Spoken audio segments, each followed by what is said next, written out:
All right, welcome into another Auburn Live show. I am Justin Hokanson. Appreciate everybody for joining us today. If you're not a part of the Auburn Live community, go join, man. 50% off, I think, right now, auburnlive.com. We're building a great community. We're really proud of what we're doing, and so go be a part of it. We would really, really appreciate it. All right, it's been a minute since we've jumped on here, and there's a lot to talk about. And I really want to focus on the basketball team today and kind of how they've done the last 3 weeks or so. Look, this team is at a crossroads completely. They're I guess 3-3 in their last 6 games. They got a road game and a home game coming up. And this has happened before. This has happened before with some Bruce Pearl teams. I wrote a story about a week ago. 2 of his teams have finished 4-4 down the stretch in the last 8. The Final Four team finished 6-2 down the stretch, including winning the last 4. The 2 teams that finished 4-4, one was the regular season championship team with Mustafa Heron and company that really flamed out. One and done in the SEC tournament, and then a second round loss to Clemson by 30 points. There was a lot of issues with that team, and there's a lot of reasons why that team lost momentum down the stretch. Anthony McLemore getting hurt was one of them. Some internal locker room issues was another one. And then you had the team that finished 4-4 with Samir Dowdy and Isaac Okoro that had some injuries. Isaac Okoro missed 2 games, was injured, and I think they lost both those games to Missouri and Georgia. And then they finished the year beating Tennessee by 20, and Knoxville probably played their best game of the season. So it would have been interesting to see how that team finished out the year. But the way that team finished, that 4-4 was different than the regular season championship 4-4. That Isaac Okoro being injured really is what hurt them on a couple of those losses, and then they got him back, and would have been interesting to see what they could have done in the postseason. But look, with this team, the last couple of weeks have been frustrating. I mean, they've lost 3 straight road games,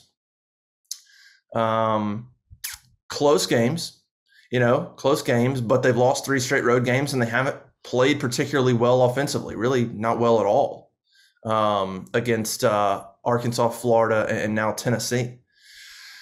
So I think that's the big question right now with this team is, what's going on? Can they fix it? And how will they translate onto a neutral court? Because they're great at home. They have one more chance to finish this regular season undefeated at home. They've got road wins. I mean, you look at it and you say, well, Auburn's not good away from home. Well, they've got 7 road wins. I mean, they've got more road wins than probably anybody in the league, even in conference. And there's no shame in losing at Tennessee or at Arkansas. My gosh, those places are 20,000 people. And both of those environments, when you talk to people that were there, Arkansas fans and Tennessee fans, when you see what they said, fans of those schools described those atmospheres as some of the best atmospheres they've ever seen. So, Auburn lost in some extremely tough places in overtime and by 5. And granted, they were down 11 to Tennessee and kind of made that comeback in the last minute and a half to make it a 3-point game, and then couldn't get it any closer. So there's no shame in losing those games on the road at all. Kentucky hasn't lost at home. Arkansas hasn't lost at home. Arkansas has lost once at home, but I don't think in conference. Tennessee hasn't lost at home, and Auburn hasn't lost at home. They're really good teams, and they're going to defend their home court. I think the bigger issue is the offense and the inconsistencies, and just trying to figure out how does this Auburn team translate onto a neutral court, and whether or not what they're going through now is good or bad, and is it stalling their momentum? Is it going to create issues, or is it going to create lessons that they're going to learn from? And really, we don't know that answer. We don't know that answer until they get to Tampa, see how they do there, and then get into that first round game. And so here's what I'll say when we talk about this team. I think there's room for both points of view. I think there's room for the optimistic view of, hey, they're still 25-4. Their losses, 3 of their 4 losses are to UConn, top 20, Arkansas and Tennessee should be top 10 teams. I mean, honestly. So you're talking about 3 of your 4 losses are elite losses. I mean, they 2 on the road and 1 on a neutral court. They can't get, in terms of a good loss, they can't get any better. So 3 of those 4 losses are are, you know, one in double overtime, one in overtime, and one by 5 points. So when you look at it that way, and then of course the game in Florida, Florida's a decent team. They're on the bubble. You lose by one. Tough place to play. So if you want to look at it that way, look, there's a lot of positive. You know, the losses are really, really, really good losses, elite losses, if you will. They are still one game up in the SEC. They can still win the outright championship. They play great defense. Auburn played one of their better defensive games in the game against Tennessee. Held them to, I think, one of the lowest, I think it was one of Auburn's better field goal percentage defense games of the season. And played really, really well on defense. And so there's a lot of positive things about this team. I understand the point of view of, well, who doesn't lose at Arkansas or who doesn't lose at Tennessee? It's okay. I get that big picture. Auburn's still in a great position, big picture. Auburn still has a very good team, and all of that good stuff. And so I get that point of view, and I think that's perfectly fine. But I do think that there's also room for some critique. I think there's room for some, I wouldn't say worry, concern in terms of the offensive inefficiencies. And I think that there's a place for that as well. I think there's a place to talk about this team and what they've done and all the good things, but also look and say, okay, they're 3-3 over the last 6. They haven't cracked 70 in the last 3 road games. They're in the 60s. They're starting to rely on Jabari Smith a lot more the last 4 games. That's not good. I think Jabari's, if you go look at the advanced analytics, Jabari Smith's usage rate, which really is just a metric that measures kind of your involvement, your total usage, whether it's field goal attempts and free throws and things of that nature. His usage numbers are in the last, 5, 6, 7 games are some of the highest of the season. I mean, he's become, as the offense has become more inefficient, as KD Johnson has struggled, as Wendell has struggled, Jabari they've gone to him more. Now that's good thing you have Jabari Smith. His 3 highest scoring games of the season have come in the last 4 games, but Auburn's only 2-2 in those games.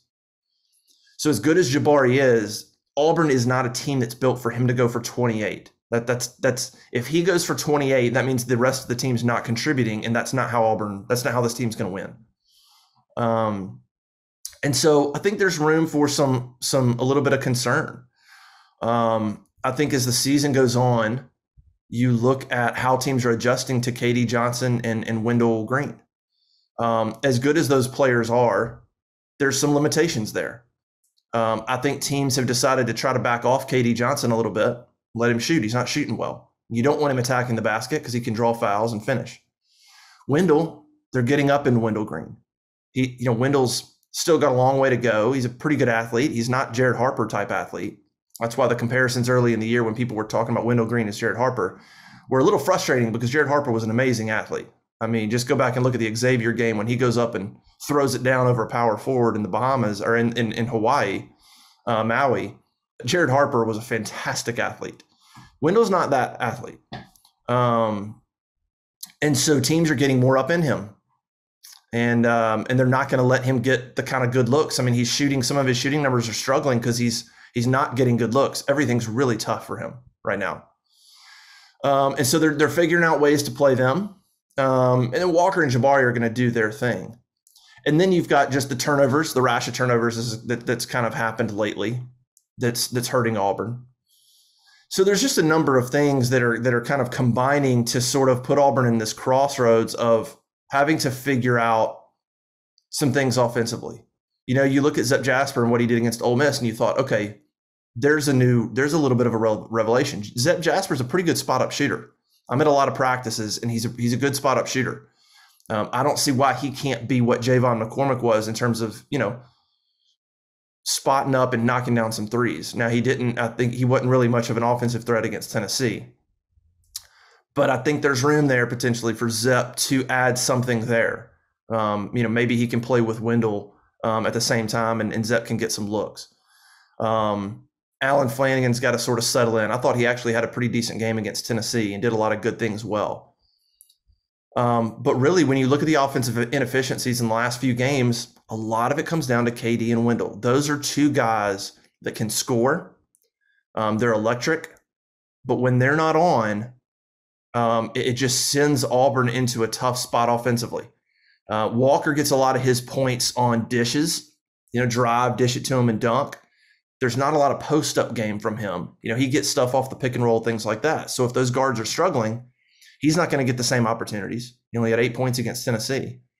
Jabari's going to get his opportunities on the elbow and things like that one-on-one. He's fine. But KD and Wendell are guys that for a lot of the season were producing, were consistent, and were kind of instant offense potential type guys.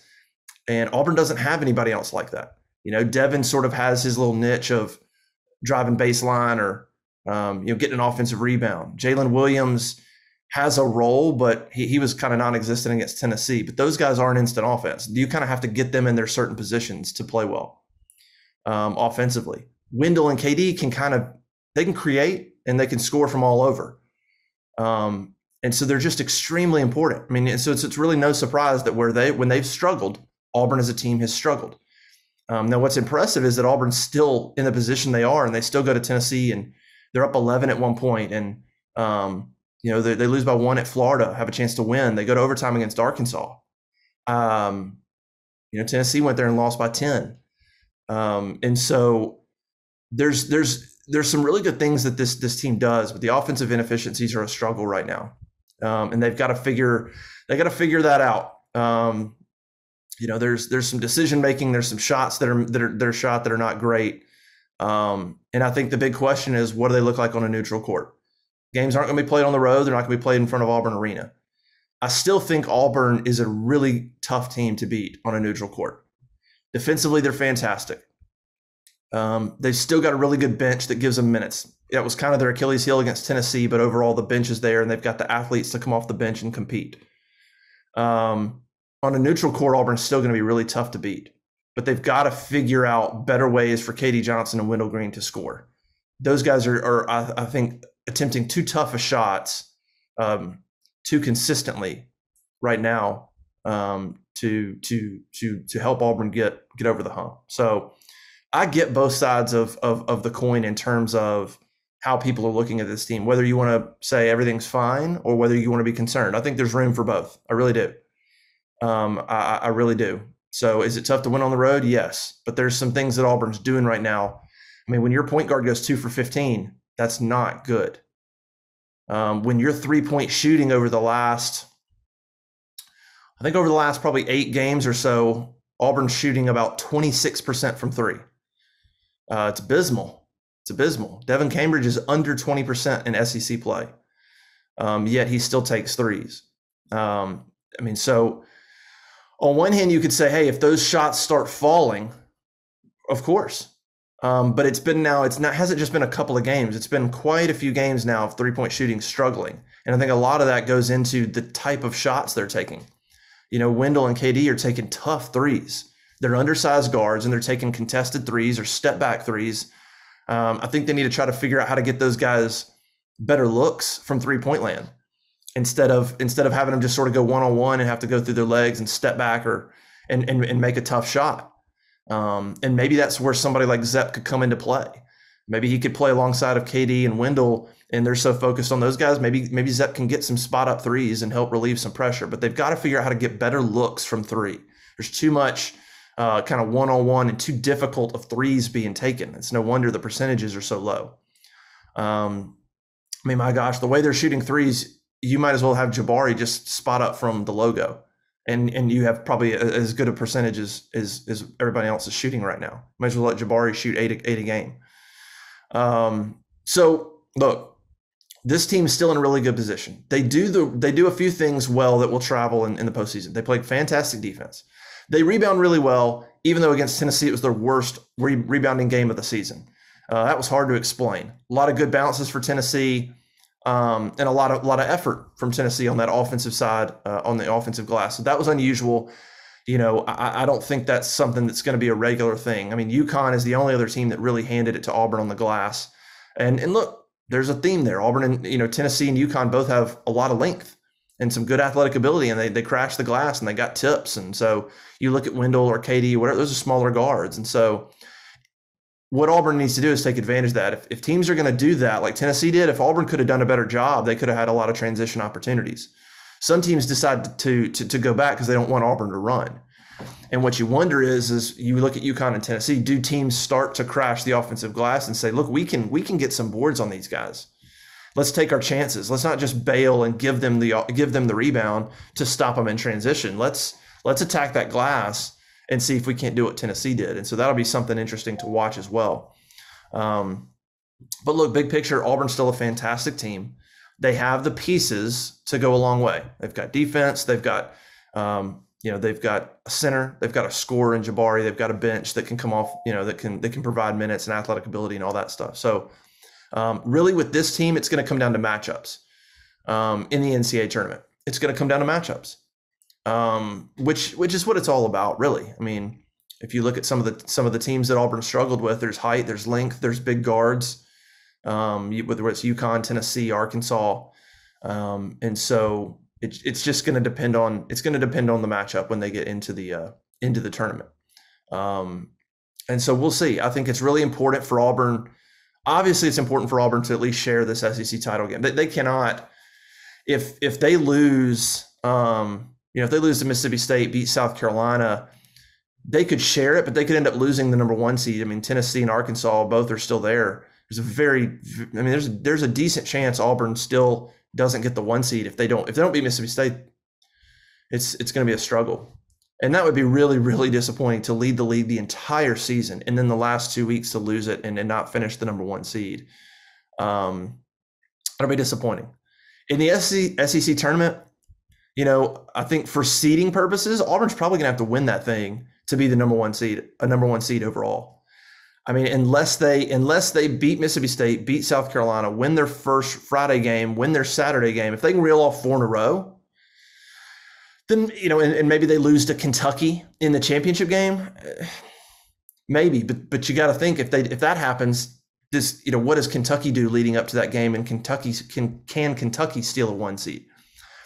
Those teams are just so close in terms of how good they are. It's going to be, you got Arizona, Gonzaga, Baylor. It's going to be tough, I think, for Auburn to not win the tournament and still be a 1 seed because of these recent losses. If they had beaten Florida or beaten Tennessee, they wouldn't have to win the tournament. They could beat State, beat South Carolina, make it to Saturday or make it to Sunday, and I think they'd be fine. But because of these losses, I think it puts Auburn in a position where they're probably going to have to win the tournament to hold on to that 1 seed. Like I said, I mean, if they win 4 in a row, State, South Carolina, first round game against maybe State, South Carolina, Florida, something like that, win that, and then you beat, on Saturday you beat, let's say you beat Tennessee or Arkansas, which is what it would take, which would be incredible. That'd be pretty big. I mean, and so there's a chance, maybe they lose a close game in the championship game, but it's going to be tough just because of Gonzaga, Arizona, Kansas, Baylor. It's just Duke. It's a bunch of teams right there that can, I think, all potentially make a case for a 1 seed. And so it's going to be interesting down the stretch for Auburn. Really, the only difference there is if Auburn's a 1 seed, there's a pretty good chance they end up in Greenville, South Carolina in the first round, which would allow for a good number of Auburn fans to travel, be at the game, and stay as close to home as possible. If they end up a 2 seed, it just puts it into a position where you're not sure where you go. You're not going to be in Greenville. And so then where do you go? I mean, if you're the 5th overall seed and you're a number 2 seed, you shouldn't be shipped out west or anything crazy. You should deserve something better than that. But you're just not going to be in Greenville and really close to home, and where it'll just limit the Auburn fans that can be there and things like that. So being a 2 seed, you're playing a 15 or 1. It's not the end of the world. I mean, if you can make the Final Four as a 5 seed, then you can do it as a 2, obviously. So it really just matters more of where you travel in that first round. That's what Auburn's playing for, is to try to stay in Greenville and allow, 5, 6, 7,000 Auburn fans to go to Greenville and watch your first round game and then watch your second round game potentially. So that's kind of what they're playing for in terms of seeding and then momentum. Look, this is a feel-good team, Auburn. they need some momentum going into the NCAA tournament. Win that Friday game in the SEC tournament, hopefully win Saturday. But I think as long as they just don't flame out on Friday, it won't be the end of the world for this team. This team just needs to get to the NCAA tournament, get on a neutral court, win the first round game, and then let's see what happens. Because Auburn's tough to prepare for, especially on a short notice. So, I think you get them in the NCAA tournament on neutral court, and they'll be tough. It just depends on the matchup. So, anyway, look, I think Auburn's in good position. Kentucky's fantastic. Tennessee's fantastic. Arkansas is fantastic. But it really comes down right now to Wendell and KD. Those two guys have got to get easier shots. They've got to get better looks. And maybe 15 shots is too many for your point guard. I mean, distribute that ball around a little bit more. I don't know, but those two guys have just got to be more efficient. And KD had some good points. He had 18 points against Tennessee, but still struggling from three. So those two guys have just got to become more efficient in what they do. They've got to get better looks for them. And I'm not sure, Bruce Pearl's obviously a fantastic coach, and he'll figure some things out. But that's going to be big. So, look, it's exciting basketball season. This team's still got a chance to do some great things. There's a lot of good teams, but the way Auburn's built, they're built to win games in March. They can do it. Just depends on the matchup, depends on the shooting night. But I mean, Auburn can overcome a lot. They lose by 5 at Tennessee, and they got out rebounded by 23. They shot terrible from three. Their bench did nothing. Wendell went 2 for 15, and they still lost by 5. It was a 3-point game with 30 seconds left. I mean, if that ball doesn't bounce in from Kennedy Chandler, Auburn has a chance to tie that game. I mean, so Auburn, for all their flaws, there's a lot of things they do well that allow them to stay in a game. They can overcome a lot of issues in a game. They just can't overcome them all at the same time. Nobody can. But they can overcome a bad rebounding night or a bad 3-point shooting night or even a Wendell off night. They can overcome some of those things. They just can't do it all at once. And that's what happened at Tennessee. It was just too much to overcome. Same thing kind of like at Arkansas. KD and Wendell struggled and didn't shoot well from three and on and on. So, look, fantastic team, and we'll see what they got. Big game against Mississippi State is a really good team, obviously, and then South Carolina, who's playing pretty well at the end of the season. Those are going to be two really tough games, especially because the pressure is going to be on Auburn. I mean, I don't care what their records are. The pressure's on Auburn, and so those games are going to be really, really tough games. And it's good. It's good that Auburn's feeling this pressure. Honestly, you can take a lot of lessons from that. They need to face the pressure the next 2 weeks because that's what the SEC tournament's going to feel like. That's what the NCAA tournament's going to feel like. They need to understand pressure, and they need to play with pressure, and they need to value the basketball under pressure. And so let's see how they do these next 2 games and see if they can try to do a better job. And football-wise, spring practice coming up. Nothing really going on. I mean, a couple of weeks. Recruiting offers are going out like crazy. Staff's complete. And so we'll kind of see how the new staff plays out.